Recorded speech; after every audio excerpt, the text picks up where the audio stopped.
Dnes krátko pred 7 hodinou ráno došlo na trati medzi Svätým Jurom a Račou k jednému z najväčších železničných nešťastí na Slovensku v poslednom období. Pri náraze boli úplne zdemolované lokomotívy oboch vlakov, ako i niekoľko vagónov. Záchranné týmy sa na miesto nešťastia dostavili niekoľko minút po havárii. Vďaka jednému z nich, najmä šéf-pilotovi Slovéru Jozefovi Matému, vám môžeme poskytnúť aj tieto exkluzívne zábery. Zdravotníci z Pezínka, Modry a niekoľkých bratislavských nemocníc priamo na mieste nehody ošetrili všetkých zranených, z čoho bolo 15 detí. Vďaka ducha prítomnosti vlakvedúcich a rušňovodičov oboch súprav, ktorí aktivizovali rýchlo brzdy a za jazdy vyskočili, nedošlo k smrteľnému zraneniu.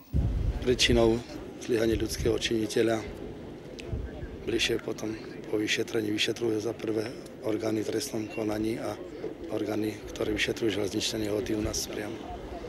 Podľa vyjadrenia zdravotníkov 40 cestujúcich utrpelo ľahké a 2 ťažšie zranenia. 2 z priamych účastníkov nehody sme navštívili v nemocnici na bratislavských Kramároch, kde sú na pozorovaní. Na moment havárie si spomínam pri revízii cestovných lístkov na menšie cuknutie a potom si nepamätám nič, až keď ma prebral kamarát z dverí, na ktorých som ležal. Bol vlak v čase zrážky plný? No, v tých vozoch, ktorých som robil, tak nebolo tam moc ľudí. Lebo ja som mal prvé 3 vozne pridelené. Ako si na moment havárie spomínate vy? No asi pri čítaní novín teda som čítal noviny a zrazu som počul teda veľký tresk, jak sa povie.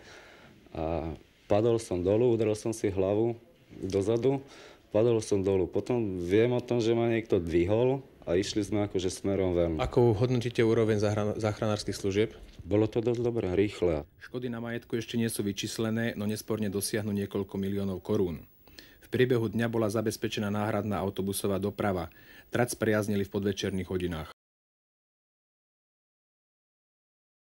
Zrážky medzi stanicami Bratislava Rača a Svätý Jur, ku ktorej došlo 2. júna tohto roku, bola nesprávne postavená odchodová vlaková cesta pre rýchlik 614, neoprávnené použitie privolávacej návesti a nesprávna činnosť rušňovodiča rýchlika.